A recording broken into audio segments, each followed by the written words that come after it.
Hello, and welcome back to the Strategy Game Butt Kicker channel. I'm your host, Strategy Game Butt Kicker. What we're looking at here is a scene from a few hours ago, from my most recent campaign in Conflict of Nations.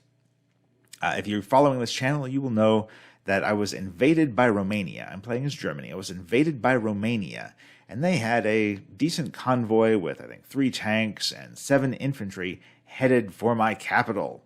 Well, we're going to look at what happened there in just a minute. But before that, I want to talk about what happened here. Because this is a great example of how opportunity can knock and you want to take advantage. But it was some pretty good strategizing on my part that I want to show you. But it was also, even more than that, it was some pretty poor strategizing on the part of my adversary here that you want to be aware of. So, a couple of things to learn about strategy games here. 1 is take advantage when opportunity knocks, and 2 is do not make opportunity knock for your opponent, because that's what happened. So I had this one little infantry that I took around to the eastern side of Romania. Now, Romania had sent its big convoy up to the northwest, which is where my country, Germany, is.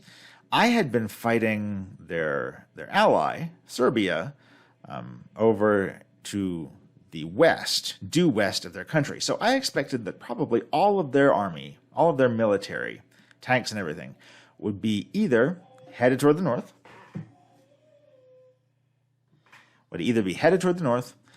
northwest, or be over in the west to protect from advancing troops there. So I thought I would just sneak around to the back, and I would grab some cities, kind of while they weren't looking. I thought they might be undefended, so I sent my one little guy around.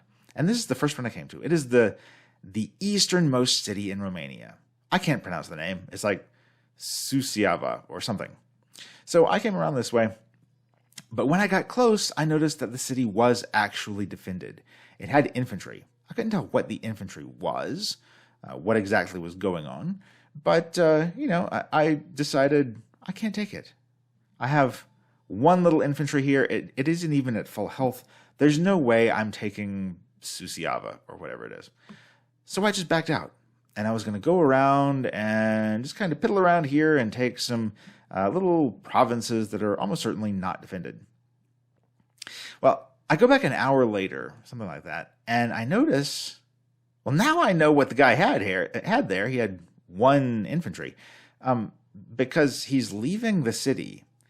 He's following me. Well, if he's going to follow me, then I'm just going to jog right on around in a circle. Or more like a triangle, I guess. But we'll call it a circle. I'm just going to jog right around in a circle, head back into the city, and it's going to be mine. I even wondered if he continued to follow me, if he would come back around and attack the city with me defending it. I was kind of hoping he would, because that would definitely be a win on my part and a loss for him. But he didn't do that. However, I was pretty sure he was going to keep following me. There was always the possibility that he would get wise to what I was doing, or that he would just think twice and, hey, what am I doing? I'm leaving my city undefended when I know there are troops in the area.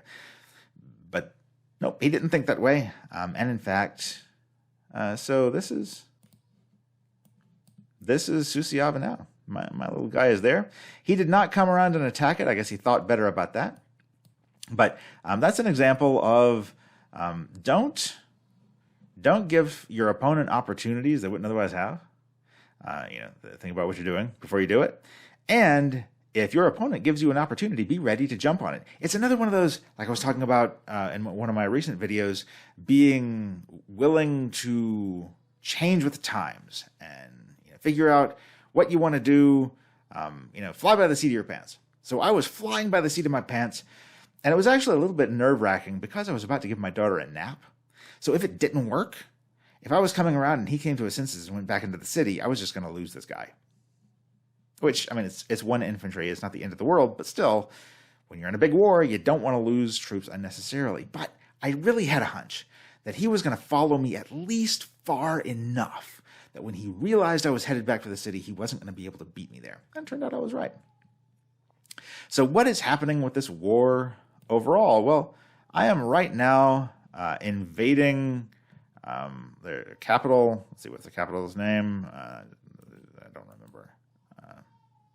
I'm invading Bucharest, I think it is. I'm invading their capital. My truck is in the way of the name, so I'm invading their capital. They still have their little convoy up here. It is now down to 1 tank and 1 guy.